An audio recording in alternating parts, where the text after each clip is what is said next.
Esto sí se está grabando, ¿no? Sí, perfecto. Vamos a partir entonces.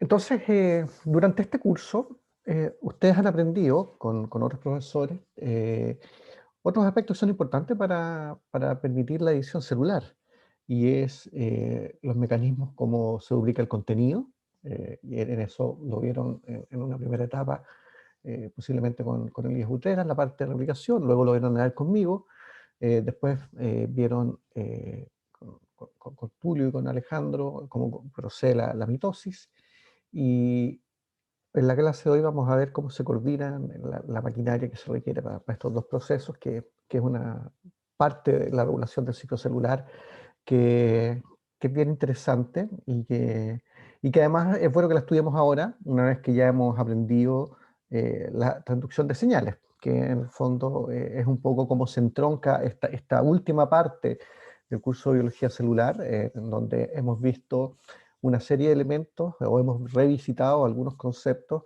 que aprendieron durante el curso, pero a partir de una perspectiva que da cuenta sobre cómo las células son capaces de descodificar las señales que vienen desde el medio externo y cómo esas señales que vienen del medio externo, o también pueden ser del medio interno, pueden modificar el comportamiento de la célula para permitir diferentes respuestas celulares, que es lo que generalmente pensamos cuando pensamos en transducción de señales. ¿Ok? Entonces, de esto vamos a hablar. Entonces, aquí tenemos una tabla que nos muestra el tiempo que toma hacer ciclo celular en distintos tipos de células. Y lo primero que emerge de esta tabla es que no todas las células hacen el ciclo celular con la misma frecuencia, o dicho de otra forma, el tiempo que toma desde que una célula comienza a dividirse hasta que comienza a dividirse otra vez, es decir, hasta que se produce una nueva división celular, es variable y no es para todo el mundo igual. Entonces, lo que vemos acá es que, por ejemplo, en un embrión, cuando está fecundado y cuando está comenzando a- a proliferar y aumentar la masa celular para que el embrión efectivamente se forme, este ciclo celular es tremendamente rápido. Cada 30 minutos las células pueden dividirse. De hecho, las células de levadura, cuando las condiciones son favorables, y evidentemente el ciclo celular está asociado en organismos unicelulares, en bacterias, en levaduras, con las condiciones que el entorno les ofrezca, se pueden dividir más o menos entre cada una hora y media, cada 3 horas. Pero entonces ahora vamos a ver qué es lo que ocurre dentro de nuestro cuerpo, ¿no es cierto?, en los mamíferos. Y miren acá, hay un par de datos que son interesantes. Cuando uno toma una célula epitelial intestinal, encuentra que más o menos cada 12 horas se hacen ciclo celular, se dividen. Y eso es una tasa de recambio que es más o menos alta, ¿no es cierto? O sea, si uno piensa, cada 12 horas significa que 2 veces al día hacen ciclo celular, o sea, 2 veces al día podrían estar dividiéndose algunos de los precursores que dan origen al epitelio que recubre el intestino. Y cuando uno piensa en estos tiempos de recambio celular, eh, y piensa en la función que cumple el intestino, el epitelio intestinal, aparentemente uno puede, simplemente por intuición, eh, predecir que esta tasa de recambio debe tener que ver con las funciones que cumple este tipo celular. Y el epitelio intestinal, como todos los epitelios, constituye una barrera que separa el medio interno del medio externo. En este caso, el medio externo, no obstante esté dentro de nuestro cuerpo, corresponde a una interfase en donde en donde se coloca en contacto nuestro organismo justamente con elementos que vienen del medio externo, ¿no es cierto? Porque el epitelio intestinal es el que recibe los nutrientes, es por donde se van a intercambiar nutrientes y en el fondo cada vez que nosotros nos alimentamos, cada vez que nosotros comemos, cada vez que bebemos agua, los elementos que estamos metiendo en nuestra boca, que estamos masticando, que estamos transformando en un bolo, esos elementos se desplazan por dentro de la cavidad gastrointestinal y por lo tanto es una interfase que delimita el organismo con el medio externo, con el medio exterior, ¿no es cierto? De la misma forma como el epitelio que recubre el sistema respiratorio delimita nuestra conexión que tenemos con la atmósfera, con el aire que respiramos, el epitelio intestinal delimita con los alimentos y con el agua que bebemos. Por lo tanto, es un tejido que ciertamente genera esta especie de frontera, y al estar en permanente contacto con el medio externo, evidentemente esto genera que pueda haber una influencia del medio externo sobre este grupo de células y que la mantención de estas células sea vital justamente para que el tejido cumpla el objetivo que debe tener. Y el tejido cumple dos funciones: primero, aislarnos del medio externo, y segundo, determinar mecanismos celulares o contribuir a los mecanismos celulares que determinan el intercambio de elementos entre el medio interno y el medio externo. Y por lo tanto, para que eso se mantenga funcional, la integridad del epitelio es fundamental que permanezca imperturbable.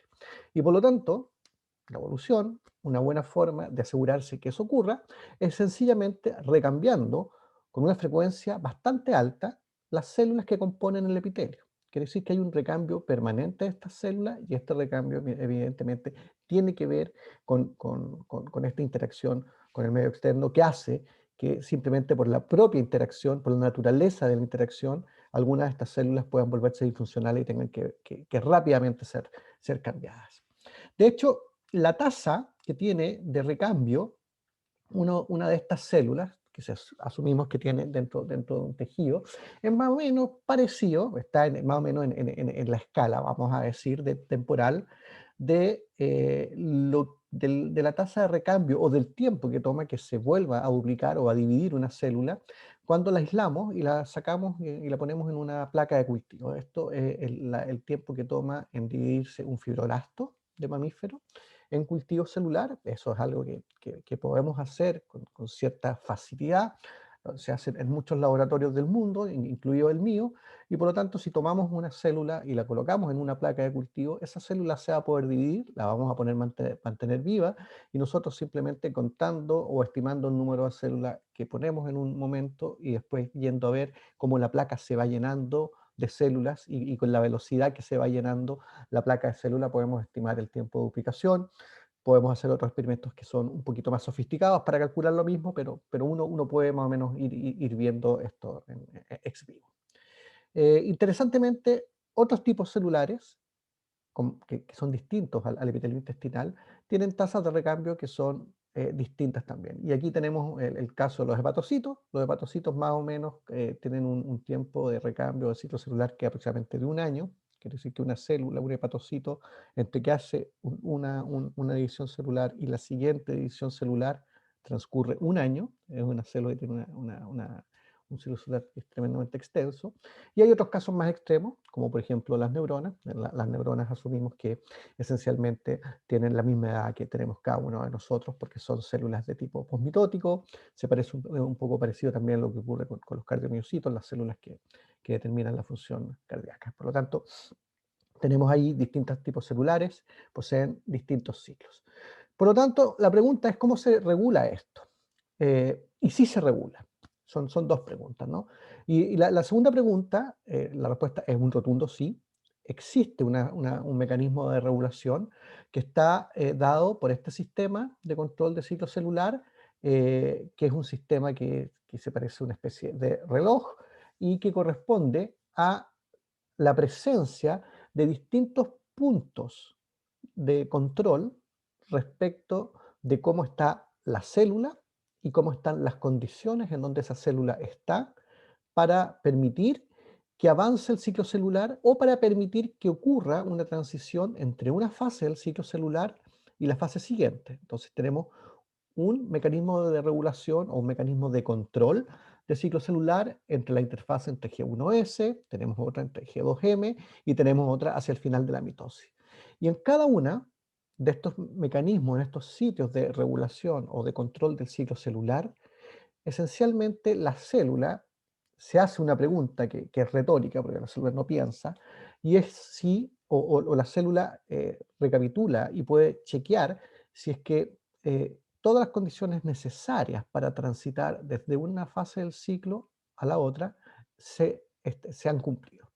Y cuando hablamos de las condiciones, hablamos de cosas intrínsecas, es decir, cosas que ocurren dentro de la célula y que debiesen estar alineadas o coordinadas para permitir que esto proceda en esta dirección, pero también como estos elementos que son intracelulares y que son intrínsecos están relacionados con elementos extrínsecos y aquí en realidad la forma más sencilla de entenderlo es pensar en organismos unicelulares y para efectos de lo que queremos imaginarnos ahora, piensen en un cultivo de levaduras y estas levaduras se van a duplicar con una frecuencia que es la que vimos anteriormente, aproximadamente 2 a 3 horas el tiempo de duplicación, pero estas levaduras en el fondo cada vez que se van a duplicar necesitan saber que están en un medio que tiene suficientes nutrientes, porque evidentemente un cultivo de levaduras no va a crecer si es que no hay nutrientes suficientes para que pueda aumentar el número de células. Y por lo tanto, eso quiere decir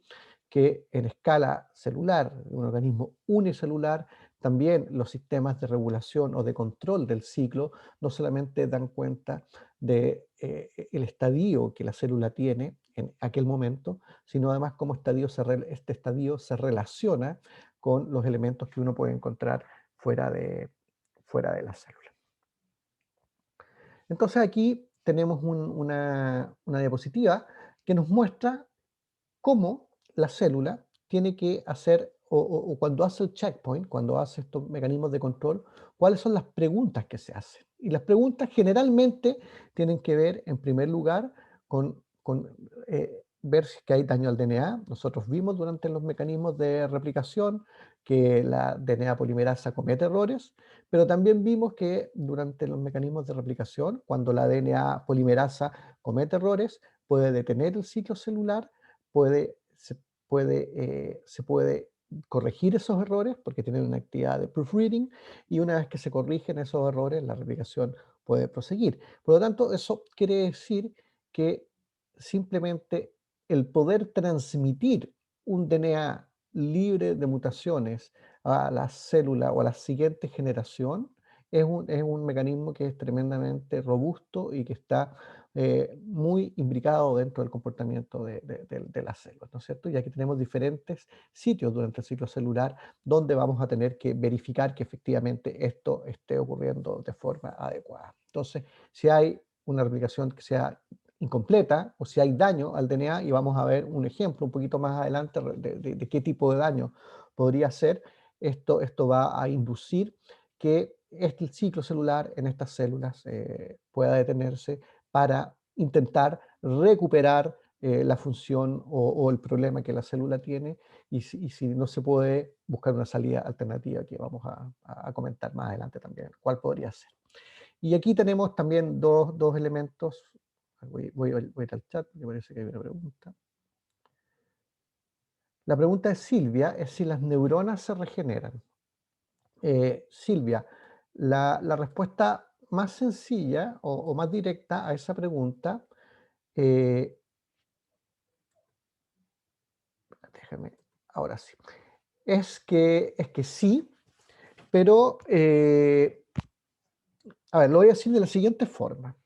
Posiblemente en el colegio, que es lo que todos aprendimos, al menos en mi época se aprendía en el colegio, el número de neuronas con los que uno nacía era finito, por lo tanto hay que cuidarlas porque una vez que uno nace, las neuronas no se dividen y no vuelven a nacer neuronas nuevas.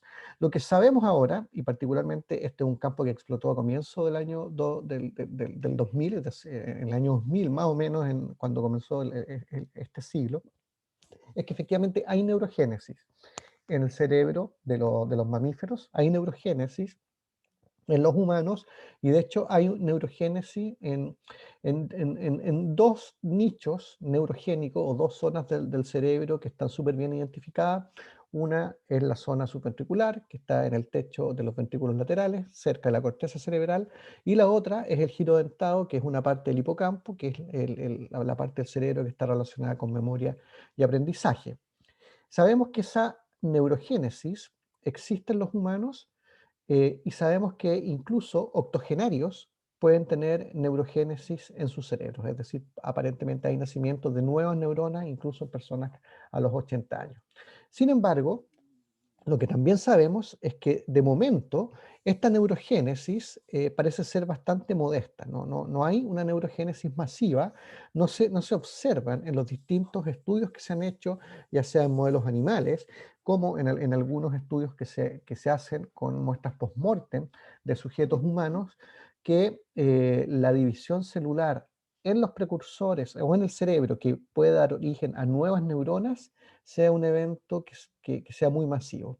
Por lo tanto, la respuesta a tu pregunta es que sí existe neurogénesis, pero que de momento no se puede asegurar que esta neurogénesis tenga la capacidad de recambiar muchas neuronas dentro del sistema nervioso. De hecho, una prueba de que a lo mejor esto no es suficiente tiene que ver con la aparición de enfermedades neurodegenerativas, en donde evidentemente la pérdida neuronal o la disfunción neuronal no puede ser compensada con un aumento, por ejemplo, en la neurogénesis, que podría suplir las capacidades que se están perdiendo, y lo que vemos es que efectivamente, dependiendo de la edad que tenga un sujeto, la probabilidad de desarrollar una patología neurodegenerativa aumenta mucho, ¿no es cierto? De alrededor del 10% cuando alguien tiene 65 años y alrededor del 40% cuando una persona tiene más de 80 años. Por lo tanto, la respuesta corta es que existe la neurogénesis, pero esta neurogénesis no, al día de hoy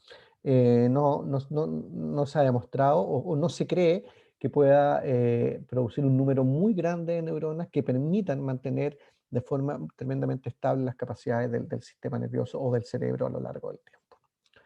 Eh, entonces, bueno, estos son los elementos que teníamos que ver. Y el último que quería mencionar antes de ir antes de haber ido al chat, es que efectivamente también hay un elemento de- de control de ciclo celular que tiene que ver con la forma como están los cromosomas anclados durante la mitosis al uso mitótico, y que es una forma de verificar de que efectivamente la mitosis puede proseguir. O sea, si no tenemos los cromosomas completamente, o sea, si no tenemos los cinetocoros súper bien unidos los microtúbulos muy bien unidos a los cinetocoros, bien armado el uso mitótico, eso va a provocar una segregación asimétrica o incompleta de los cromosomas, y eso genera un efecto o genera una condición que se denomina aneuploidía, y lo que sabemos es que las aneuploidías son tremendamente deleterias para los sistemas celulares. Por lo tanto, ahí tenemos otro sistema de control.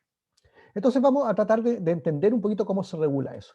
Y para entender eso les voy a contar este experimento, que es un experimento que permitió que Timothy Hunt ganara el premio Nobel de Medicina algunos años atrás. Y el experimento fue muy sencillo. Miren, Tim Hunt lo que decidió hacer un experimento en donde tomó un ovocito, y a este ovocito le inyectó, utilizando una micropipeta, el citoplasma de una célula que estaba en la fase de interfase del ciclo celular, o una célula que estaba en la fase de mitosis del ciclo celular. Por lo tanto, simplemente él había conseguido sincronizar las células para que estuvieran en distintas fases del ciclo celular, había conseguido aislarla bien, y simplemente se planteó la hipótesis de que el citoplasma o el contenido de las células cuando están en mitosis o cuando están en interfase no es exactamente igual, y que podría haber, por lo tanto, en esa especie de sopa, elementos que diferenciaran molecularmente a ambas células. Y para probar el punto, entonces decidió inyectar el citoplasma de una célula en fase M o el citoplasma de una célula en interfase en un ovocito. Y lo que vio es que efectivamente cuando se hacía el experimento en presencia del citoplasma de la célula que está en fase M, rápidamente el ovocito entraba en la fase M, y esto era súper fácil de ver en un ovocito porque se ve el uso mitótico y se ve de forma tremendamente nítida que el ovocito entró en fase M. Y esto no ocurre cuando se hacía el mismo experimento en presencia del citoplasma, una fase de una célula que está en interfase. Por lo tanto, aquí tenemos una prueba de que lo que está en el citoplasma de una célula en fase M no es exactamente igual de lo que está en el citoplasma de una célula que está en interfase. Y por lo tanto, a partir de eso, Tim Hunt describió que existiría un factor promotor de mitosis, que fue el nombre que se le dio a esta proteína, que sería responsable de esto. Y lo que sabemos ahora es que este factor promotor de mitosis, esencialmente lo que hace es lo que estamos hasta acá. Acá tenemos el ciclo celular dividido simplemente en interfase y mitosis, que se van a repetir alternadamente durante un tiempo ilimitado, vamos a pensar, interfase mitosis, interfase mitosis, interfase mitosis, y así hasta la náusea. Y lo que se vio acá es que durante la fase de mitosis aumentaba mucho la presencia de este factor, el factor promotor de la mitosis, pero no solamente había mucha cantidad, sino que había mucha actividad. Y vamos a tratar de entender cuando hablamos de actividad, de qué es lo que estamos hablando finalmente. Porque el proxy ya sabíamos que era gatillar en la entrada en mitosis del ovocito propiamente tal. Lo que era interesante es que esta actividad coincidía el pico justo con la mitosis y que ya cuando la mitosis comenzaba a terminar o cuando íbamos a volver a tener la interfase, la actividad de este factor promotor de mitosis caía abruptamente. Y por lo tanto, lo que se ve es una subida abrupta, una caída abrupta y un pico de actividad que coincidía con la fase de la mitosis. Y esto es lo que describió Tim Hunt, y lo que sabemos ahora es que este factor promotor de la mitosis corresponde a una proteína quinasa que corresponde a una familia de quinasas. Nosotros vimos en las clases de señalización celular que las proteínas quinasas no son ni más ni menos que proteínas que tienen una actividad enzimática, y esta actividad enzimática corresponde a la transferencia de un grupo fosfato desde una molécula de ATP a un aminoácido que está presente en una proteína que es un sustrato de la proteína quinasa. Y los aminoácidos que pueden ser fosforilados, recordarán ustedes que son tres esencialmente: serinas, treoninas y tirosinas, y pueden ser fosforilados porque tienen un grupo hidroxilo en sus cadenas laterales. Por lo tanto, esta quinasa, las que controlan el ciclo celular, reciben el nombre porque son activadas de forma binaria, son proteínas que para estar activas necesitan un componente que se una a ellas y las active, y colectivamente estas proteínas reciben el nombre de proteínas dependientes de ciclinas o CDKs, Cyclin Dependent Kinases. Entonces, estas proteínas dependientes de ciclina lo que hacen es fosforilar a sustratos en serinas o en treoninas. Eso es lo primero que tienen que acordarse, que las CDKs no fosforilan tirosinas, sino que fosforilan preferencialmente serinas y treoninas. Y para estar activa necesitan tener un segundo elemento unido a ellos, que es la ciclina. Y por lo tanto, el complejo activo requiere la presencia de una CDK más una ciclina. Y por lo tanto, si ahora uno mira esto, de nuevo, el mismo esquema que estábamos viendo antes, veíamos que tenemos el pico de actividad, por ejemplo, de la CDK que controla la mitosis, y lo que vemos acá es que en esta barra, en esta línea negra, vemos los niveles de la proteína quinasa. Los niveles de la proteína quinasa son relativamente constantes. No cambia la cantidad de la proteína quinasa per se, independientemente de si estamos mirando la mitosis o estamos mirando la interfase. Pero lo que sí cambia es la concentración de la ciclina. Y por lo tanto, hay una coincidencia entre el periodo de máxima actividad de la quinasa, que es lo que vemos acá en esta curva verde, y el periodo en donde se produce una mayor concentración de la ciclina. Y lo que vemos acá es que una vez que la ciclina comienza a desaparecer, y desaparece de forma abrupta, eso gatilla la caída abrupta de la actividad. Por lo tanto, parece bastante claro acá cómo ocurre el mecanismo de activación. Tenemos que la concentración de la ciclina se regula a través del ciclo celular, y cuando estamos en interfase, comienza a crecer, comienza a crecer, comienza a crecer. ¿Hasta cuándo? Hasta que hay un nivel o una especie de umbral que se supera, y a partir de ese umbral comienza a activarse la CDK por la presencia de la ciclina, y eso va a generar que aumente rápidamente la concentración de ciclina, aumente rápidamente la actividad. El pico de actividad corresponde con el pico de la cantidad de ciclina, y posteriormente disminuye la actividad por una pérdida del activador que es la ciclina. Por lo tanto, este complejo, que llamamos el complejo CDKM, sabemos entonces que se refiere a una proteína quinasa y a su activador.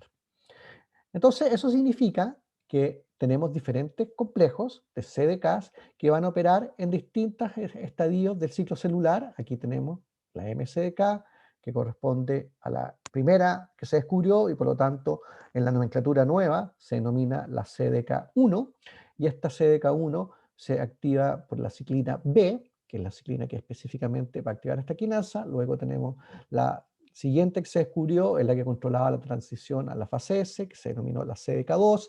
La CDK2 se activa por la ciclina A.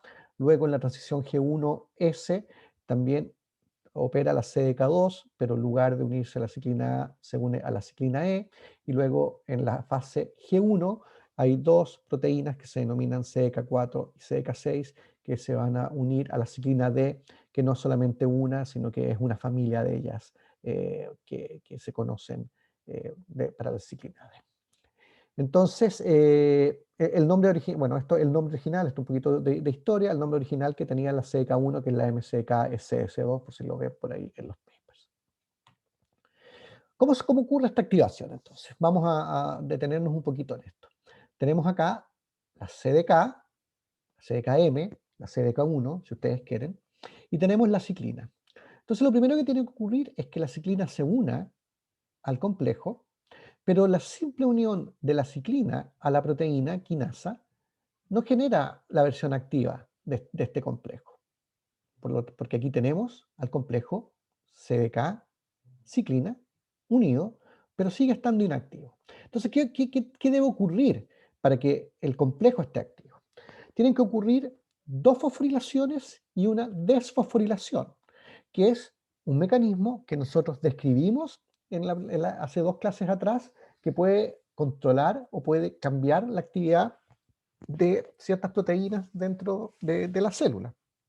Dijimos que las quinasas y fosfatasas corresponden a un interruptor celular, ya que determinaban que las proteínas pudiesen estar fosforiladas o desfosforiladas, y también vimos hace dos clases atrás que la fosforilación y la desfosforilación generaban dos estados que daban cuenta de una transición de actividad de una proteína a sustrato de una quinasa, y anotaron todos con lápiz rojo que no hay una equivalencia completa entre fosforilación y activación, ya que hay proteínas que cuando están fosforiladas están activas, pero hay proteínas que cuando están fosforiladas están inactivas. Por lo tanto, no quitarse la cabeza la idea de que fosforilación siempre es equivalente a activación.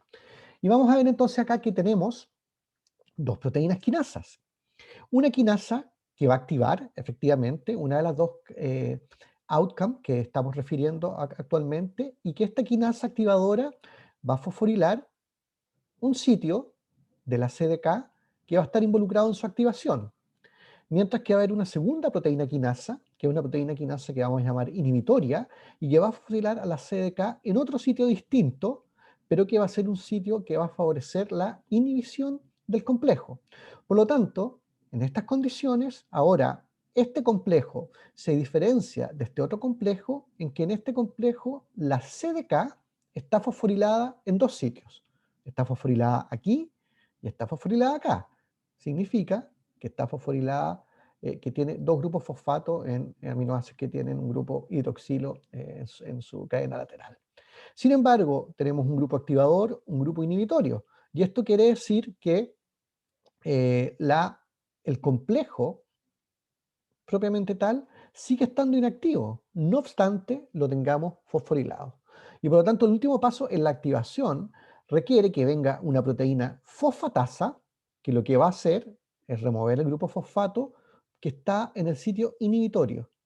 Y por lo tanto, esta fosfatasa, al quitar el grupo fosfato del sitio inhibitorio, lo que hace es que la quinasa esté unida a la ciclina y tenga fosforilado solamente el sitio que está involucrado en su activación. Y por lo tanto, en estas condiciones en donde la quinasa y la ciclina están unidas, pero está fosforilado el sitio activador, el complejo quinasa-ciclina se vuelve activo y ya puede comenzar a fosforilar a sus propios sustratos. Por lo tanto, vemos acá que la mera unión de la ciclina al complejo no es una condición suficiente para activar, es una condición necesaria, porque si esto no se une, no se puede activar. Pero hacen falta otras condiciones moleculares que son la fosforilación en el sitio activador, la fosforilación en el sitio inhibidor y la desfosforilación en el sitio inhibitorio.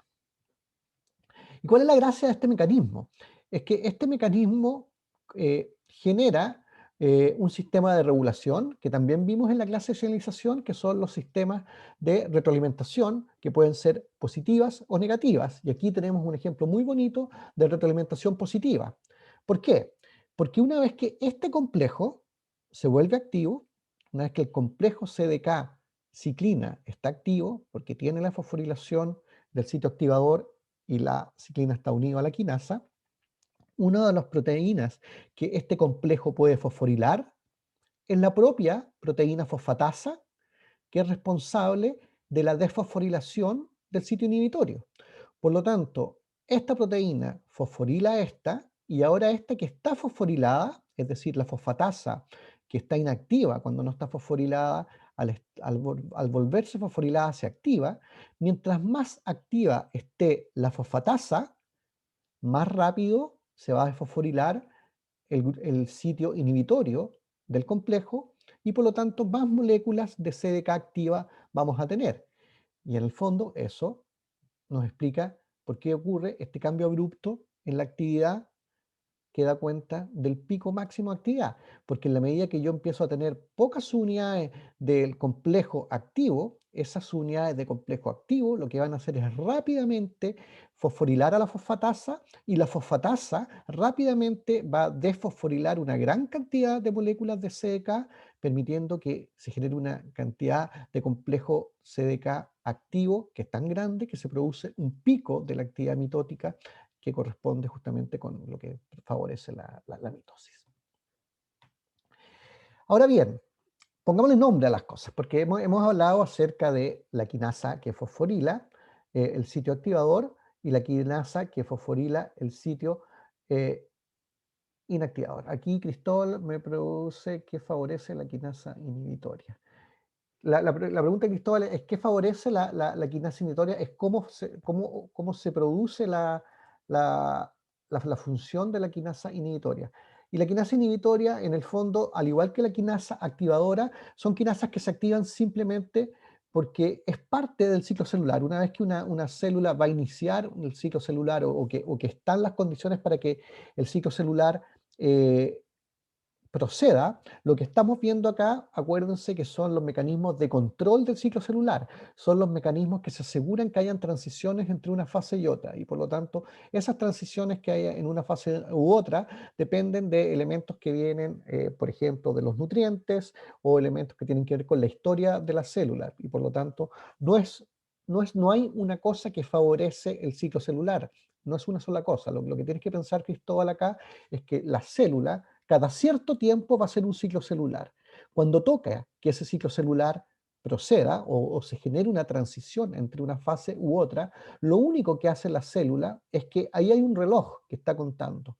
Y es ver cuando llega ese momento de transición o de control, si es que todos los elementos que son necesarios para que se proceda con una transición de una fase a otra están presentes o no. Por lo tanto, todo lo que estamos describiendo en este minuto tiene que ver justamente con un mecanismo que está en permanente operación y que ocurre de forma coordinada cada vez que el ciclo celular va a proceder. Entonces, por lo tanto, no hay una cosa que uno diga que es lo que va a controlar a la quinasa activadora o a la quinasa inactivadora, sino que tanto la quinasa activadora como la quinasa inhibidora, sus actividades van a tener que ver con la historia de esa célula con el tiempo que ha transcurrido desde que esa célula hizo su última edición celular y con las condiciones que esa célula puede detectar, porque está en contacto con otras células y con el medio externo, que va a descodificar como que las condiciones son habilitantes o son las condiciones adecuadas para que el ciclo pueda completarse. ¿Ok? Espero haber contestado tu pregunta. Entonces, ahora tenemos las quinasas. Vamos a tratar de colocarle el nombre a las quinasas que son responsables de estos dos elementos, que son la fosforilación que activa y la fosforilación que inhibe. Entonces, en primer lugar, la quinasa que activa la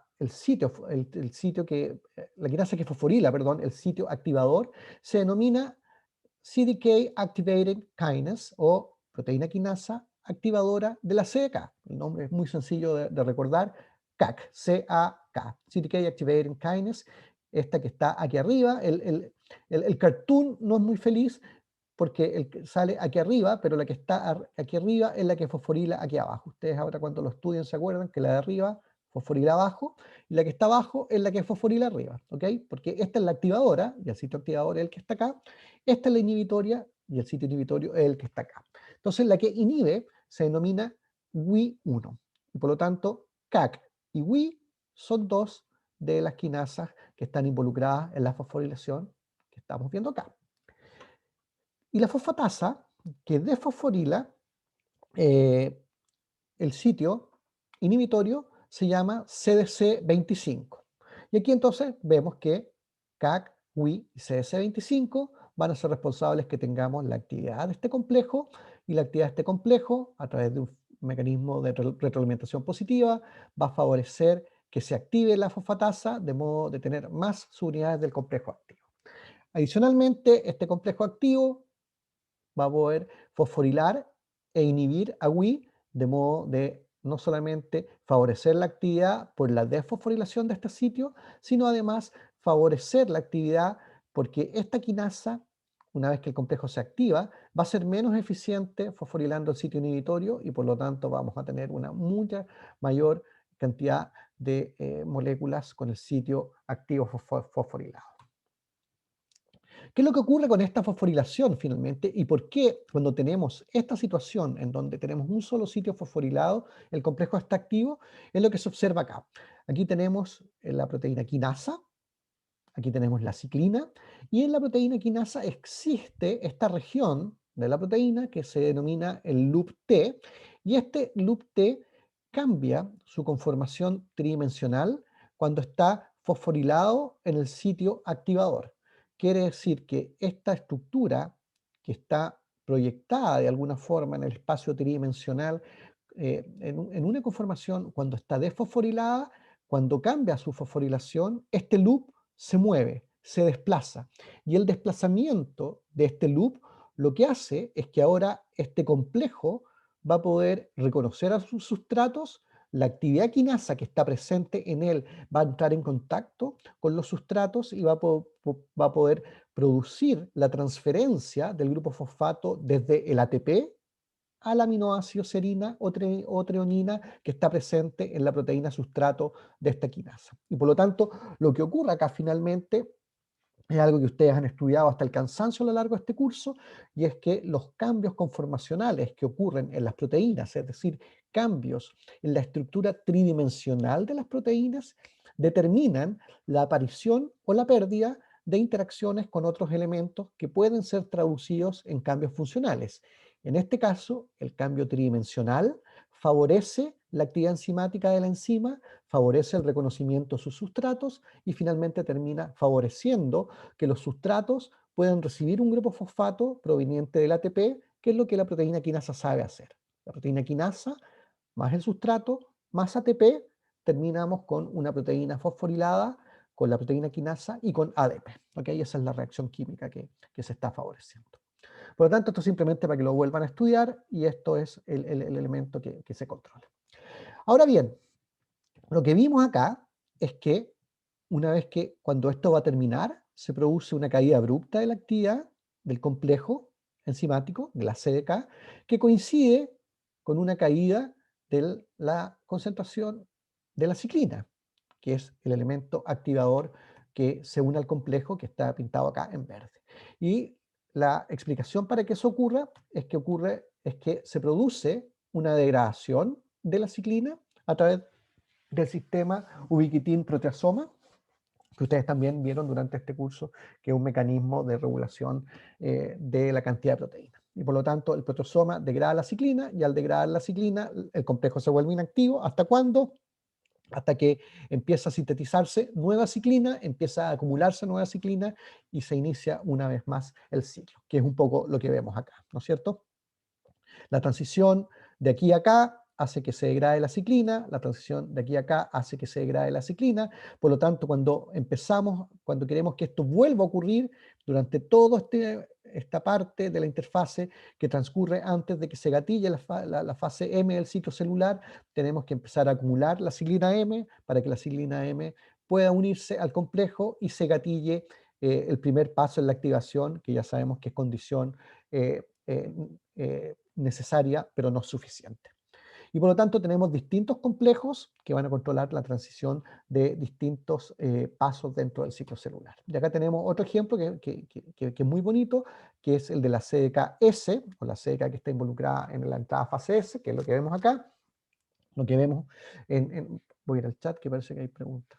Dame un segundo. ¿Cuántos complejos CDK hay en cada célula? Pregunta Javi Toledo. Son los que vimos en la tabla anteriormente. El, no entiendo si la pregunta tiene que ver con cuántos tipos distintos de CDK hay o cuántas proteínas de CDK hay en cada caso. A la segunda pregunta no lo podemos responder, no sabemos cuántas moléculas de cada una de las CDK hay dentro de cada célula, porque eso no se puede estimar todavía. Y a la pregunta de cuántos complejos hay en cada una de las células, la respuesta está en la tabla que vimos hace 4 diapositivas atrás y la puedes volver a revisar, Javi. Entonces, tenemos acá una célula que está en G1, que está en S y que está en G2M. Y lo que vemos acá es que la célula, antes de partir en la fase S, recordemos que la fase S es la fase de síntesis de nuevo DNA, quiere decir que es la fase que va a gatillar la replicación del DNA en una célula. Entonces vamos a tener que tiene este complejo que está en el origen de replicación, en el ORC, que está constituido por estas proteínas que van a controlar la replicación del ciclo celular, la replicación del DNA. Y este complejo, cuando se une CDC6 a este complejo, se gatilla la unión de MCM, son proteínas que se denominan Mini Chromosome Maintenance Protein Complex, que simplemente es una forma más elegante de llamarle a las helicasas. ¿Ok? Entonces nosotros, recuerden ustedes que la clase de replicación, vimos que el inicio de la replicación requería que las helicasas separaran la doble hebra de DNA para que la DNA polimerasa posteriormente comenzara a sintetizar DNA, que es lo que estamos viendo acá. Y lo que vemos acá entonces es que el complejo de la CDK-S gatilla este mecanismo a través de la fosforilación del complejo ORC. Aquí tenemos el complejo ORC fosforilado por la CDK-S, y además la CDK-S fosforila a CDC6, que es una proteína que está bloqueando este complejo prereplicativo, de modo que esta proteína fosforilada ahora deja de interaccionar con el ORC y puede favorecerse no solamente la fosforilación del ORC, sino además la fosforilación de CDC6 lo manda a degradación vía proteasoma, y de esta forma se activa la maquinaria involucrada en la replicación del DNA que es necesaria para producir el ciclo celular. Por lo tanto, aquí tenemos un mecanismo que depende de la actividad de la CDKS, y vemos que hay dos sustratos, el complejo ORC y la proteína CDC6, que originalmente está bloqueando el complejo ORC. Sin embargo, hay otros mecanismos que regulan la actividad de estas quinasas, porque hasta ahora hemos visto que la quinasa, su activación depende de la unión de la ciclina y de las fosforilaciones que ocurren en los sitios activadores, inactivadores, y la desfosforilación en el sitio inactivador. Sin embargo, tenemos una forma de, incluso cuando el complejo está activo, es decir, cuando la ciclina está unida a la quinasa, cuando está el sitio activador fosforilado y el sitio inhibitorio desfosforilado, es decir, la quinasa completamente activa, también existe una forma de controlar la actividad de este complejo que no depende de la degradación de la ciclina, sino que depende de la unión de un grupo de proteínas que colectivamente se denominan CKI o CDK Kinase Inhibitors, proteínas inhibidoras de las CDKs, CKI. Y esta es una familia grande de proteínas que lo que hace es unirse al complejo cuando está activo, y la unión de la CKI al complejo lo que hace es impedir que el complejo pueda fosforilar a sus sustratos. Por lo tanto, esta es una forma transitoria de controlar la actividad de este complejo que ya está ensamblado y ya está activo. Entonces la pregunta que uno podría hacerse es, ¿por qué necesitamos tener este mecanismo de regulación, o cuándo este mecanismo de regulación operaría si es que nos hemos gastado una cantidad de energía y de recursos en escala celular en completar este proceso, ¿no es cierto? Porque este es un proceso que requiere una serie de etapas que ya hemos visto hasta ahora, que son etapas que consumen energía, que consumen tiempo, que consumen recursos, y por lo tanto, ¿por qué necesitaríamos tener esta etapa adicional para que una vez que tengamos esto ya ensamblado, competente y capacitado para hacer su función, tengamos que colocarlo en pausa y dejarlo inactivo? La respuesta a esto tiene que ver con algo que vimos al comienzo, y es que las células, para poder transicionar de una fase del estadio celular a otra, necesitan verificar que esté todo adecuadamente ordenado y que esté todo transcurriendo de acuerdo a lo que se espera para la vida de esas células. Y uno de los problemas que podría ocurrir, por ejemplo, es que esa célula esté sometida a una radiación ionizante, que esa radiación ionizante produjese una ruptura del DNA, y la ruptura del DNA es algo que la célula no quiere tener y necesita reparar, porque la ruptura del DNA, dependiendo de donde ocurra, podría generar, por ejemplo, mutaciones. Y nosotros, o esta célula, no quiere transmitir esta mutación a las células que van a emerger a partir como progenie en esta división celular, y por lo tanto existe una maquinaria que reconoce esta ruptura del DNA, y esta ruptura del DNA lo que va a hacer es activar a una proteína que se llama P53, y P53 lo que va a hacer es que puede ser fosforilada por una serie de proteínas, que son proteínas que se activan por el daño al DNA, y la fosforilación de P53 lo que hace es generar que P53 entre el núcleo, P53 es un factor de transcripción, se una a regiones regulatorias de ciertos genes y se produzca, por ejemplo, la transcripción y la traducción de una CKI. Esta CKI, para el caso concreto, se llama P21, en la diapositiva anterior había otra que se llama P27, pero lo que vemos acá es que el daño en el DNA aumenta la transcripción de P21, y P21 secuestra al complejo que estaba activo. Y al secuestrar este complejo cuando está activo, lo que hace la célula es ganar tiempo.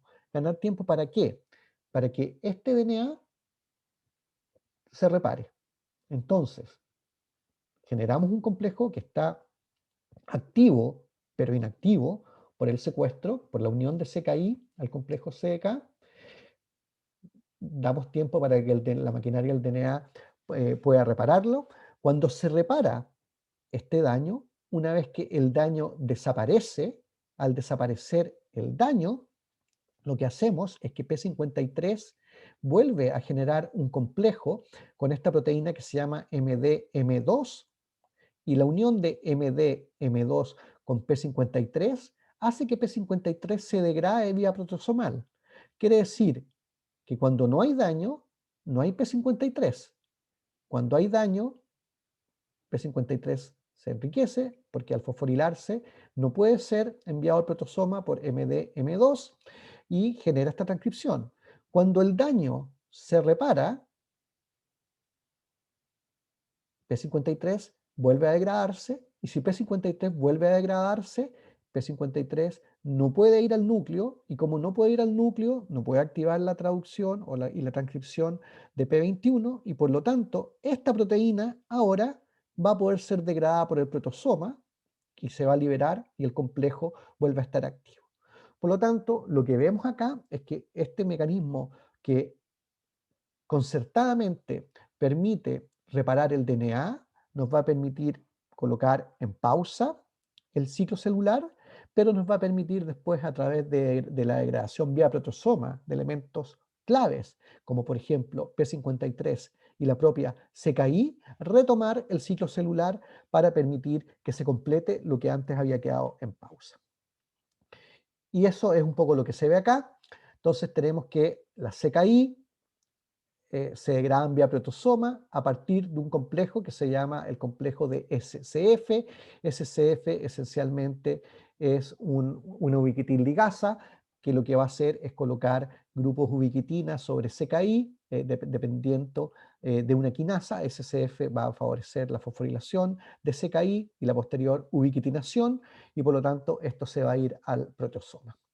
Y esto de la misma forma vemos acá que el complejo de CDKs también se va a generar la marca por ubiquitina en residuos de lisina de las ciclinas que se van a degradar vía protosomal. Por lo tanto, el protosoma cumple un papel que es fundamental en la regulación del ciclo celular, ya sea controlando a los activadores que son necesarios para que las quinasas dependientes de ciclina estén completamente activas, o controlando elementos regulatorios como las CKIs, que es lo que vemos acá. ¿Qué es lo que ocurre cuando hay problemas en el ciclo celular? Si es que hay problemas que no pueden ser resueltos a veces en el ciclo celular, las células, en lugar de dividirse y traspasar esa información o ese problema a la progenie, prefiere morir. Y la muerte de las células ocurre a través de un mecanismo que se llama apoptosis o muerte celular programada, y vamos a mencionar un par de elementos que son importantes de entender. La apoptosis es una palabra de origen griega que da cuenta del proceso que define la caída de las hojas de los árboles que ocurre durante el otoño. Y esto es algo que ocurre habitualmente en los organismos. Un ejemplo que es tremendamente fácil de entender es lo que ocurre con el espacio interdigital en los dedos durante el desarrollo de las extremidades en los mamíferos. Esto es lo que corresponde a la mano de un roedor, de un ratón, y se ve que el tejido que conecta los dedos, hay un tejido que durante el desarrollo es las células que componen este tejido que conecta los dedos entran en apoptosis, y eso es lo que esculpe la morfología que presentan los dedos de nuestras manos y de nuestros pies. Por lo tanto, la apoptosis tiene un efecto ahí. Otro ejemplo súper concreto es la pérdida de la cola de los renacuajos cuando se produce la metamorfosis desde la fase de renacuajo a una rana.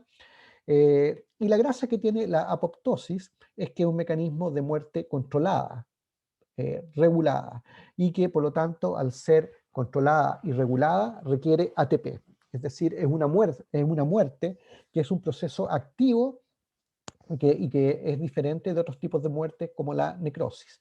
La principal diferencia entre la necrosis y la apoptosis, aquí vemos una célula que está necrótica en el panel A, una célula que está apoptótica en el panel B, es que cuando una célula muere por necrosis es equivalente a que virtualmente a que explotara, y eso significa que el contenido intracelular de la célula es liberado al espacio extracelular, y esto es tremendamente nocivo para el resto del tejido. Cada vez que hay una muerte de tipo necrótica, la liberación de estos componentes al espacio extracelular genera daño en todo el tejido circundante, que generalmente decursa con una gran inflamación, y esa inflamación hace que otras células puedan morir de forma necrótica y generar un mecanismo de retroalimentación de inflamación que es tremendamente nocivo para los tejidos. En contraposición, cuando una célula muere por apoptosis, el contenido de la célula no es liberado al espacio extracelular, y esencialmente este contenido, posteriormente esta célula apoptótica, es fagocitada por una célula especializada del tipo macrófago principalmente, y por lo tanto los componentes de esta célula pueden ser posteriormente reaprovechados. ¿Cómo ocurre la apoptosis? La apoptosis ocurre a través de dos mecanismos principales. Vamos a llamar que hay una apoptosis que está relacionada con señales que vienen desde el extracelular, y a eso le vamos a llamar un mecanismo extrínseco de la apoptosis. Y hay un segundo mecanismo que tiene que ver con componentes meramente intracelulares, y a este le vamos a llamar un mecanismo intrínseco de regulación de la apoptosis. Y la apoptosis ocurre o decursa a partir de un grupo de proteínas que son proteasas celulares que se denominan caspasas, que es lo que está pintado acá en la diapositiva. A ver, hay un comentario acá en el chat. Ah, ya entiendo, profe, ya. Entonces, un grupo de proteínas, de proteasas que se llaman caspasas, y les voy a explicar de dónde deriva el nombre caspasa, porque si entienden de dónde deriva el nombre caspasa van a entender además también cómo operan la función de estas proteínas. El nombre caspasa viene de C por el residuo cisteína, ASP por un residuo aspartico y el sufijo asa que tiene que ver con que es una proteasa. Entonces, C caspasas quiere decir que este es un tipo de proteasas que va a cortar a otra proteína, generalmente adyacente a un residuo de ácido aspartico. Es decir, los sustratos que son cortados por las caspasas son cortados porque hay un aspartico en el sitio de corte y ese sitio de corte es dirigido por una cisteína que está presente en la caspasa. Y es por eso que se llaman caspasas C-aspartate directed proteases. Esa sería más o menos la etimología de las caspasas. Las caspasas ocurren o existen como proproteínas o preproteínas, es decir, no están eh, activas todo el tiempo dentro de la célula, entre otras cosas porque la función de las caspasas es romper otras proteínas. Por lo tanto, si las tuviésemos activas todo el tiempo, correríamos el riesgo de estar todo el tiempo rompiendo o fragmentando componentes que son esenciales dentro de la célula como otras proteínas. Por lo tanto, la activación de las caspasas es un proceso que está tremendamente bien regulado y las proteínas, antes que involucradas en la apoptosis, se encuentran permanentemente inactivas, excepto cuando se gatilla la apoptosis. Eso es lo primero que tienen que entender. Por lo tanto, el hecho de que las caspasas existan como procaspasas significa que estas formas van a estar inactivas. ¿Qué es lo que se requiere entonces que ocurra? Lo primero que se requiere es que estas proteínas pierdan estos sitios que están pintados acá en el extremo amino terminal y en el extremo carboxilo terminal, pierdan este péptido y se genere esta fragmentación para que se una la unidad grande con la unidad pequeña y esta caspasa que antes estaba inactiva ahora quede activa. Y por lo tanto, la liberación de este fragmento amino terminal permite la activación de esta caspasa. ¿Qué es lo que gatilla este proceso? Porque esto es un procesamiento proteolítico, es decir, a esta proteína le estamos cortando un pedazo de la propia proteína. Este pedazo de la propia proteína está cortado por otra caspasa que está activa. Y esto quiere decir entonces que siempre que se va a gatillar la apoptosis, hay una caspasa que es la caspasa iniciadora. Y la caspasa iniciadora, que es la que está pintada acá, que vamos a llamar por ahora caspasa X, esta caspasa X, una vez que se activa, gatilla la activación de esta segunda caspasa se va a activar y esta va a activar a otra caspasa y por lo tanto lo que ocurre acá es un mecanismo de amplificación que es tremendamente eficiente, de modo que unas pocas moléculas de caspasa iniciadora pueden activar un número mayor de una caspasa ejecutora y esta caspasa ejecutora puede activar todavía a muchas otras más caspasas ejecutoras que están río abajo. Esto seguramente les suena porque esto recapitula bastante bien lo que vimos en las clases de señalización y que conocemos como una cascada de señalización. En una cascada de señalización vimos que este sistema jerárquicamente organizado en relevos permitía, entre otras cosas, que la señal se amplificara. En esta cascada, que es una cascada no de señalización, sino una cascada de muerte celular, en esta cascada de muerte, evidentemente, el hecho de que tengamos la capacidad de generar amplificación gatilla una respuesta que es tremendamente robusta, de modo que una vez que se gatilla la muerte celular, no hay vuelta atrás. Y por lo tanto, el mecanismo de activación de las caspasas dentro de una célula se corresponde al punto de no retorno de la apoptosis. Es decir, una vez que las cascadas de activación de caspasas se inicia, esta célula ya no puede inactivar su muerte. Una vez que se activa este proceso, la célula va a terminar sí o sí muriendo. Voy a ir al chat porque parece que hay una pregunta. Profe, ¿esto es un mecanismo intrínseco? La respuesta es sí, Cristóbal, es un mecanismo intrínseco. Eh, entonces la pregunta, que de fondo, y me imagino que todos están haciendo, es qué es lo que hace que esta primera caspasa entonces se active, ¿no es cierto? Si tenemos una caspasa iniciadora, que es la que gastrilla esta cascada de caspasas, que después lo que van a hacer es romper proteínas dentro de la célula, porque una caspasa lo que hace es fragmentar otras proteínas, que pueden fragmentar proteínas tanto en el citosol como en el núcleo, y por lo tanto desarmar la funcionalidad tanto del núcleo como del citoplasma en una célula. ¿Cómo se inicia todo esto? Y eso es lo que vamos a ver ahora. Entonces, el inicio o la activación de la caspasa iniciadora, para efectos de este curso, nos vamos a focalizar en un mecanismo de activación que se llama el mecanismo intrínseco de regulación de la apoptosis. Y este mecanismo intrínseco de regulación de la apoptosis es dependiente de la mitocondria. Entonces, tenemos acá la mitocondria que en el espacio intermembranoso posee una proteína que está pintada acá con esto como circulitos rojos, que se denomina citocromo C. El citocromo C está concentrado en la mitocondria y es una proteína que no está en el citoplasma permanentemente. Entonces, cuando ocurre una señal que induce que la célula tiene que morir, lo que va a pasar es que va a haber proteínas que favorecen la apoptosis, que son la proteína BAX o la proteína BAC, que son dos proteínas que son parte de una gran familia de proteínas que se llama la familia BCL2.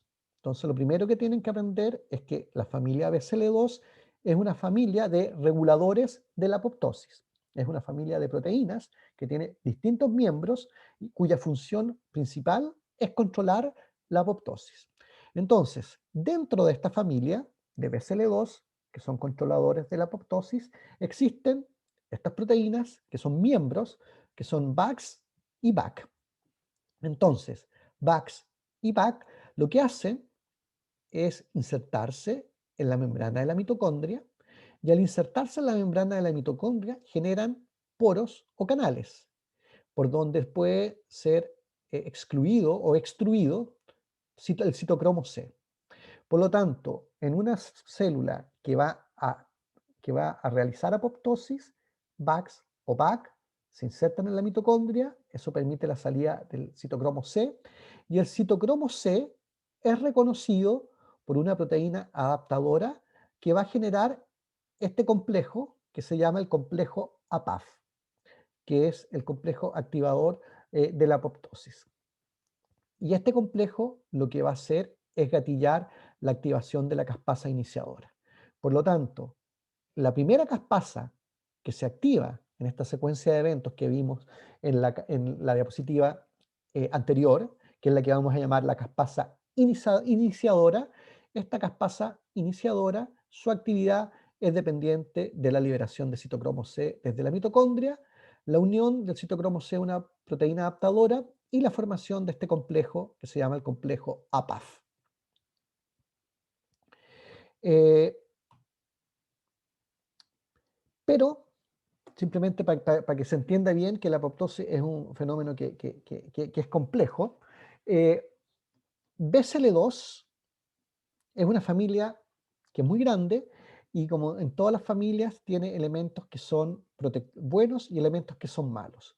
La proteína BCL2 propiamente tal es una proteína que es antiapoptótica y vimos que las proteínas BAX y BAC son proteínas propoptóticas porque BAX y BAC favorecen la actividad de las caspasas.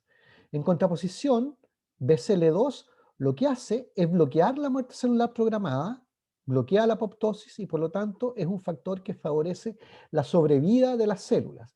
Y entonces acá ya empezamos a entender cómo opera los mecanismos de proliferación, cómo operan los mecanismos de supervivencia y cómo estos mecanismos de supervivencia están relacionados con los mecanismos de muerte. ¿Por qué? Porque nosotros vimos en las clases de señalización que una célula está permanentemente recibiendo señales desde el espacio extracelular y parte de la información que recibe desde el espacio extracelular favorece su supervivencia. No sé si se acuerdan, hace dos clases atrás vimos una diapositiva que demostraba específicamente eso, una célula que recibía tres señales, A, B y C, y A y B y C se descodificaba como sobrevida. Esa sobrevida, descodificada por esa suma de factores A, B y C, en esa versión simplificada de la señalización celular, esencialmente nos está indicando que esas señales son señales que vienen desde el medio externo, que son reconocidas por un receptor que está presente en la membrana plasmática. Ese receptor en la membrana plasmática activa una vía de transducción de señales, que ya ustedes ya conocen cómo operan las vías de transducción de señales, que en algún minuto va a generar una respuesta de larga duración, de largo plazo, que va a involucrar evidentemente transcripción de RNAs mensajeros y traducción de proteínas, y esa respuesta en una célula que no va a morir genera la producción de la proteína BCL2. Y por lo tanto, la producción de la proteína BCL2 es una señal que bloquea los mecanismos de muerte celular. Por lo tanto, por ejemplo, piénsenlo desde esta perspectiva. Las neuronas que tienen ustedes en el cerebro, independiente de cuántos años tengan, son neuronas que están ahí vivas, felices y que les permiten hacer cosas tan fantásticas como poner atención a esta clase. Y eso quiere decir que para mantener vivas esas neuronas, tenemos que tener bloqueada la vía de muerte celular en esas neuronas. Y el bloqueo de la muerte celular en esas neuronas ocurre porque esas neuronas están permanentemente recibiendo un factor que vamos a llamar factor trófico, un factor que les indica que tienen que mantenerse vivas, y es bien dentro de los múltiples programas celulares y moleculares que se activan, hay uno, que es la producción de proteína BCL2 para impedir la apoptosis. Y por lo tanto, como poco, cada vez que una célula está viva, entre otras cosas, porque está no solamente recibiendo una señal desde el medio exterior, sino que porque esa señal desde el medio exterior está bloqueando de forma más o menos permanente la muerte celular. Y eso es lo que ocurre, es por eso que el sistema nervioso funciona como funciona, y de hecho no solamente funciona, no solamente eso es importante para el funcionamiento del sistema nervioso, sino que también para la estructuración del sistema nervioso. Eh, lo que vemos acá es lo que se denomina la hipótesis trófica de la formación del sistema nervioso, y que es un mecanismo tremendamente elegante de cómo se construye un cerebro. Imagínense ustedes la siguiente situación. Tenemos que estos que está acá son células que tienen que ser inervadas por otras neuronas para producir una sinapsis o para producir, imagínense que esto fuera un órgano, que fuera uno de los órganos internos, por ejemplo un músculo, y que el músculo tiene que ser inervado por las neuronas porque de otra forma el músculo no se va a poder contraer. Ya sabemos ya que la contracción muscular depende de un impulso nervioso gatillado por una neurona en una unidad que se llama la unidad motoneuronal o la motoneurona o la unión neuromuscular, para ser más preciso. Por lo tanto, vamos a pensar que durante el desarrollo del organismo, este sistema se tiene que establecer. Para el establecimiento de este sistema, la evolución eh, seleccionó un mecanismo en donde en lugar de que si yo necesito dos neuronas que inerven a esta célula muscular, mandemos dos axones para que inerven, en vez de mandar dos axones, el sistema nervioso manda cientos o miles de axones. Entonces, ¿qué es lo que ocurre? Ocurre que el órgano que tiene que ser sinaptado por estos axones, y que puede ser un órgano, otra célula u otra neurona, va a producir moléculas que van a favorecer la sobrevida de las neuronas una vez que pueden recibir estas moléculas.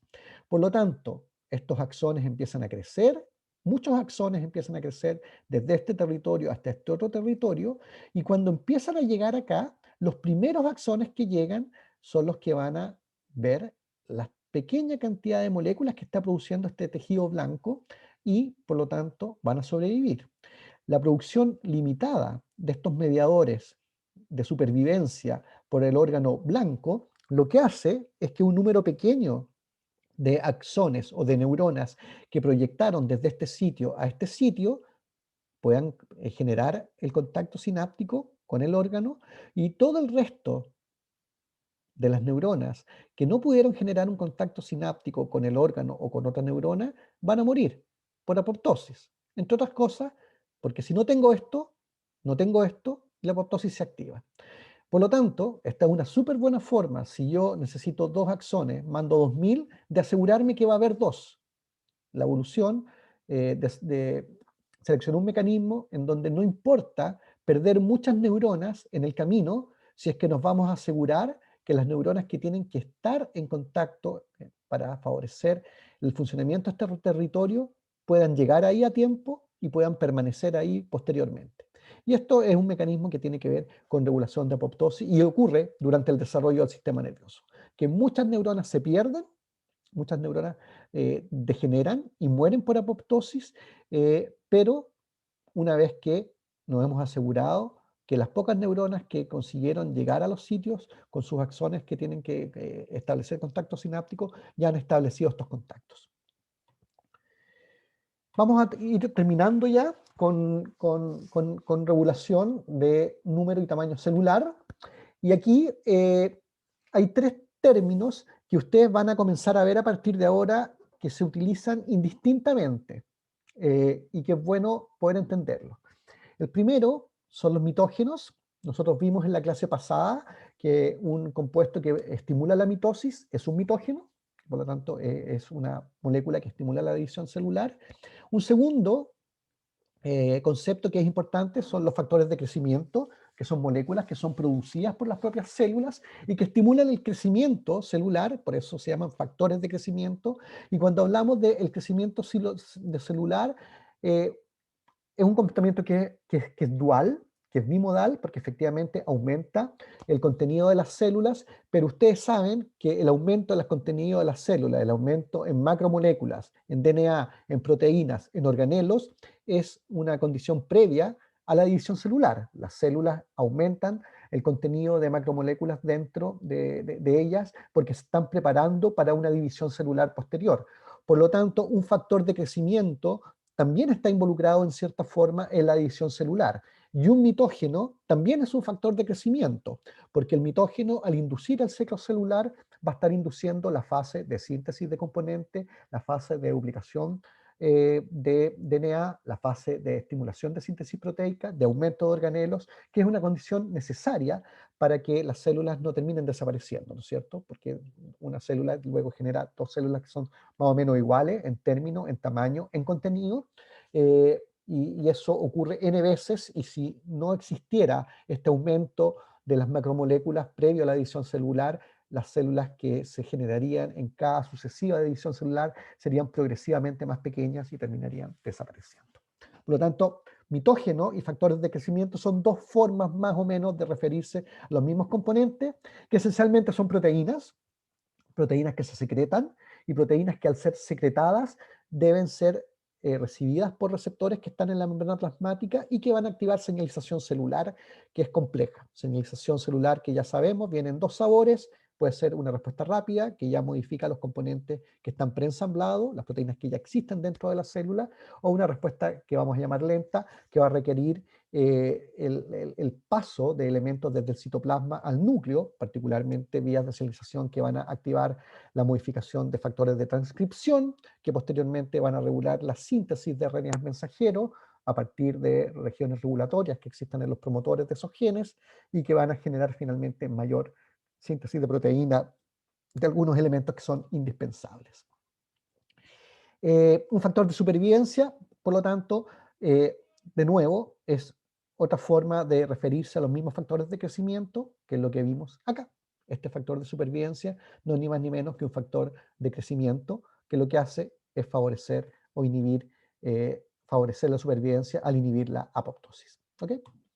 Entonces, volvemos sobre nuestro ejemplo. Este ejemplo lo habíamos visto en la clase pasada, teníamos el mitógeno activaba la vía de las MAP-quinasas, ¿se acuerdan? La proteína RAS, una proteína monomérica, una GTPasa monomérica, y RAS era parte de esta vía de las MAP-quinasas que recibían su nombre por Mitogen Activated Protein Kinase, es decir, proteínas activadas por mitógenos, que ahora sabemos que producen el ciclo celular.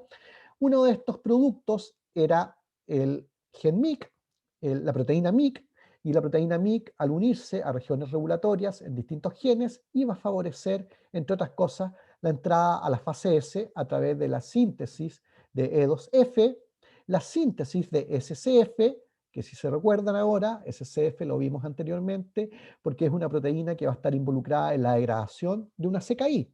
Es decir, si tenemos una CKI que ha colocado en pausa al complejo CDK, un mitógeno lo que hace es degradar a SCF, a activar SCF para que SCF degrade a la CKI, y cuando la CKI se degrada, tenemos que el complejo CDK se vuelve activo. Por lo tanto, estamos viendo que de esta forma se va integrando todo lo que hemos ido aprendiendo. Eh, Voy a ir terminando ya con esto. Un factor de crecimiento, quiero simplemente entrar acá, va a activar una vía de señalización que es la vía dependiente de PI3 quinasa, y la vía de PI3 quinasa es una vía de supervivencia que es tremendamente relevante en la mayoría de las células, y se las presento acá y ahora porque simplemente quiero hacer un punto con las proteínas quinasas que ya hemos estudiado en este curso. Nosotros vimos en las dos clases de señalización que las vías de señalización, ya sea dependientes de receptores acoplados a proteína G o de receptores con actividad enzimática, podían activar a proteínas quinasas. Y parte de las proteínas quinasas que se activan, asociadas a los receptores que están acoplados a proteína G del tipo trimérica, son vías que van a producir cambios en segundos mensajeros, por ejemplo, AMP cíclico, que va a activar a la PKA, o calcio, que va a activar a la PKC. Y por lo tanto tenemos a PKA y PKC, y seguramente alguno de ustedes se estaba preguntando si existe PKA y PKC, ¿existirá PKB? Y la respuesta es sí. PKB es otro nombre que recibe esta quinasa que se denomina AKT.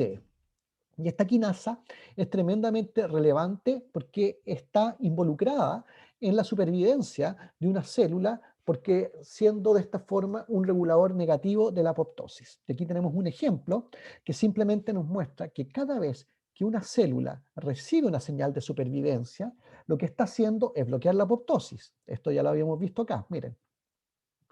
Cada vez que recibe un factor de supervivencia, está bloqueando la apoptosis.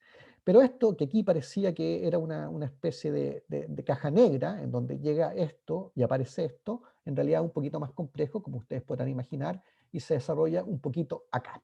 Entonces tenemos este factor de supervivencia, que se va a unir a su receptor, y a través de una serie de eventos, que son dependientes de PI3 quinasa, se va a activar a esta proteína que se llama AKT o PKB. Entonces, la AKT o PKB es una proteína quinasa que se fosforila por PI3 quinasa, que se activa por el factor de supervivencia. PI3 quinasa es otra quinasa que fosforila a PKB, y cuando PKB está activo puede hacer lo único que sabe hacer, que es fosforilar a otros elementos. Y lo que vimos anteriormente es que había esta familia de proteínas que regulan la apoptosis, que se denomina la familia BCL2, siendo BCL2 una proteína que inhibe la apoptosis, que bloquea la apoptosis, y teniendo a dos elementos de esta familia involucrados en la activación de la caspasa iniciadora, que eran la proteína VAX y la proteína BAC. Ahora vamos a presentar un tercer miembro de esta familia que corresponde a una proteína que promueve la apoptosis, por lo tanto es un elemento malo de esta familia, y es tan malo que se denomina la proteína BAD. La proteína BAD lo que hace habitualmente es unirse a BCL2 en el citoplasma y lo secuestra. Quiere decir que esta proteína BCL2, que es el factor inhibitorio de la apoptosis, existen condiciones en donde no puede impedir la apoptosis porque está unido a BAT. Y cuando BAT se une a BCL2, impide que esto bloquee la apoptosis. Por lo tanto, ¿qué es lo que ocurre cuando se activa la supervivencia de una célula o un factor de supervivencia se une a una célula? Este factor de supervivencia lo que va a hacer es activar a AKT.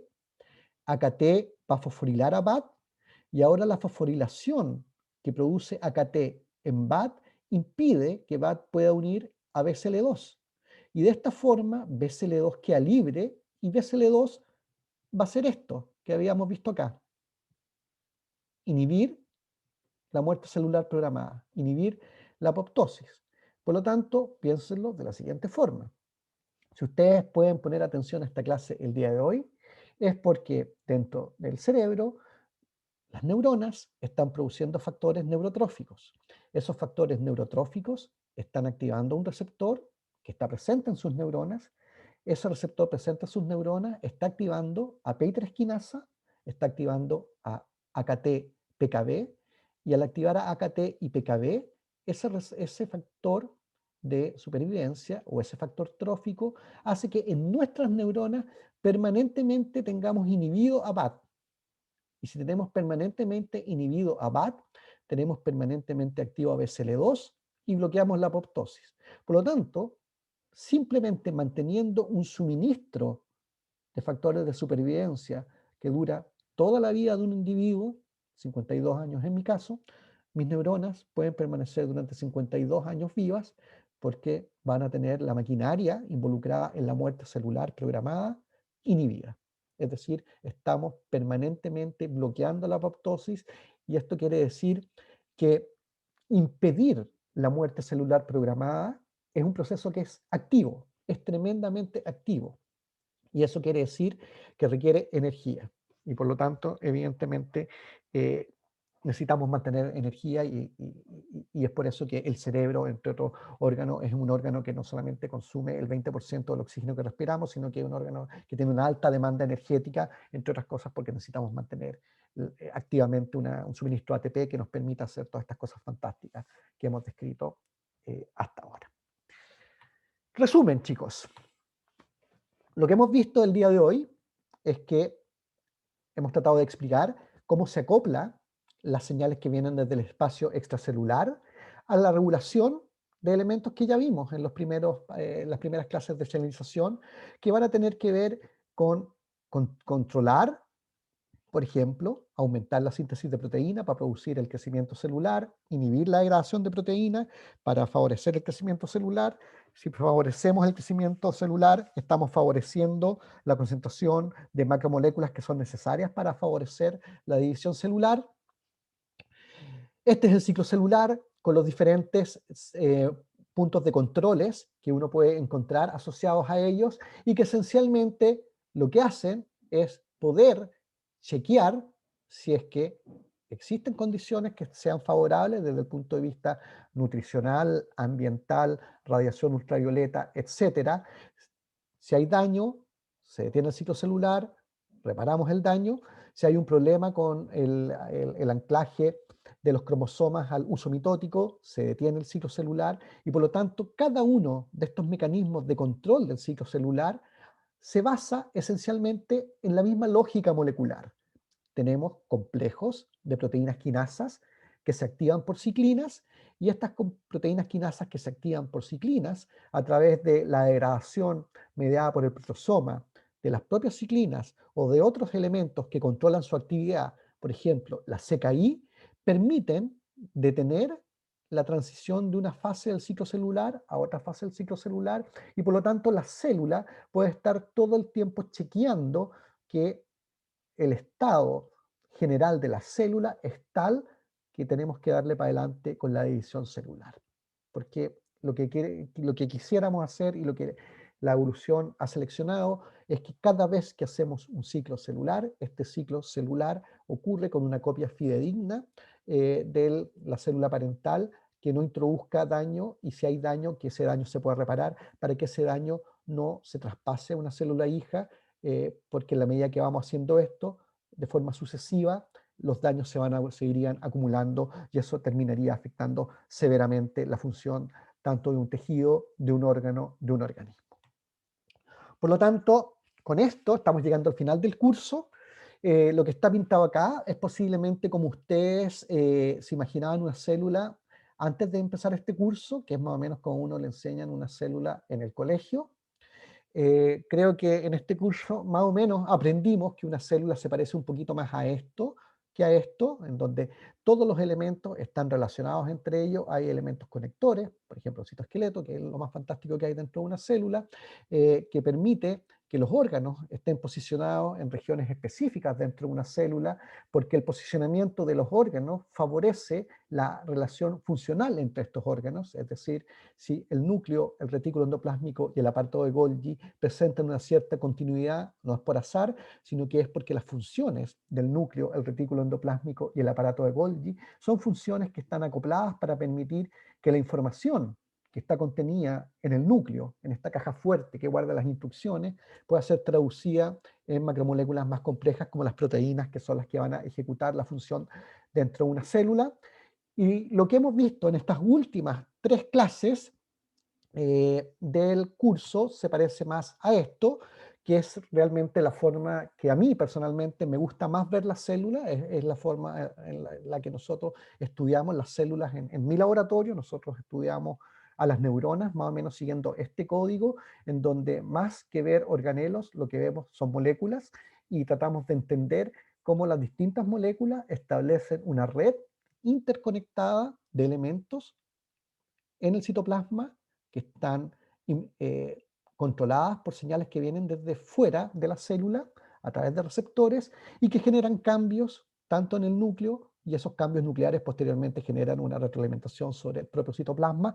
Y creo que desde mi perspectiva al menos, y espero que alguno de ustedes pueda estar de acuerdo conmigo, esta es la forma más hermosa de poder entender la biología, es decir, en escala molecular, a través de regulación de cambios transitorios, reversibles muchas veces, de la actividad de ciertas proteínas y componentes celulares. Podemos entender respuestas que son tremendamente complejas. Así que nada, pues este es el final del curso, chicos. Espero que hayan no solamente disfrutado mucho con el curso, sino que también hayan aprendido, porque creo que es una forma interesante de mirar la célula, esta última que tiene que ver con cómo en escala molecular se juega la vida. Cristóbal, Sí, profe, es que a mí me queda una duda con cuando mostró un ejemplo de un crecimiento de un factor de crecimiento, ¿sí? que si era de larga duración o de corta duración. Es ambos, Eh, ambos. Siempre las señales generalmente, Cristóbal, que vienen desde el espacio extracelular, eh, generan las dos componentes. La respuesta rápida es una respuesta que es inmediata y que depende de las proteínas que ya están ensambladas y presentes en el citoplasma, y la respuesta que vamos a llamar más corta o de más larga duración requiere la transcripción génica, pero siempre las respuestas son integradas, son complejas y consideran los dos elementos. ya, gracias, profe. Más preguntas.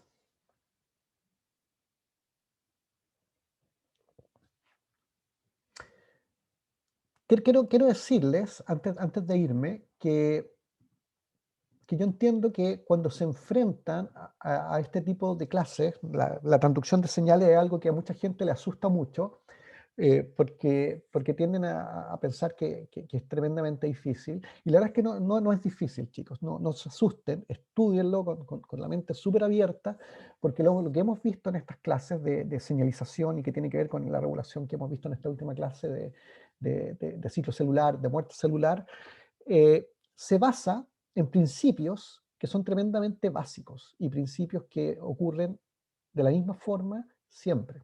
Entonces, es importante entender los principios. Si entienden los principios, desafortunadamente, para efectos de estas clases van a tener que aprenderse un montón de nombres, van a tener que aprender qué cosa es la pKa, qué es la pKb, qué es la pKc, qué es un factor de crecimiento, qué es un factor trófico, qué es un receptor, qué es una vía de señalización, cómo se activa una quinasa, qué diferencia tiene una quinasa, una proteína G, por qué hay proteínas G que son monoméricas y otras triméricas.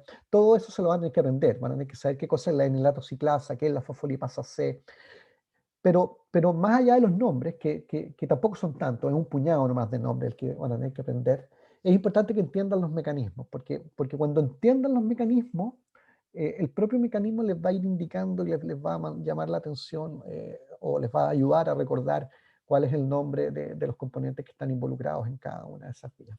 Así que yo los invito a que y con la mente muy abierta intenten aprender sobre esto. Si tienen dudas, escríbanme, no tengo ningún problema con que me escriban, Y lo último que les quiero decir, además, también es una buena noticia, yo diría, y es que en general esta última parte del curso, por muy árida que parezca y por muy difícil que parezca, en general a la gente le da súper bien en esta prueba, entre otras cosas porque creo que es una materia que, si bien requiere tiempo para estudiar, es una materia que no es tan compleja. Así que eso, no sé si alguien quiere hacer un comentario o quiere preguntar algo, porque si no, técnicamente con esto estamos cerrando la parte de cátedra de este curso.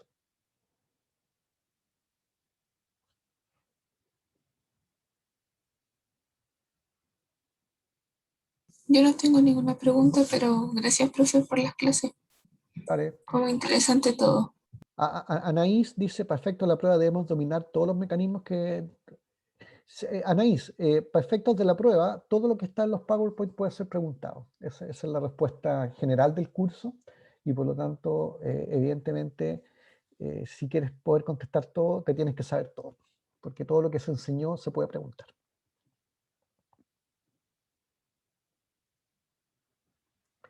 Ya, pues chiquitos, me parece súper bien, 10:02 es buen momento para terminar, que les vaya súper bien, estudien harto y nada, pues nos veremos en la prueba, que espero que a todos les vaya tremendamente bien. Así que mucha suerte y si tienen dudas, escríbanme nomás, no tengo ningún problema con que me escriban y intentaré contestarle a todo el mundo, ¿vale? Chao, que estén súper Chao, bien. profe, gracias. Muchas gracias, profe. Profe, chao. Chao, profe, Excelente. gracias.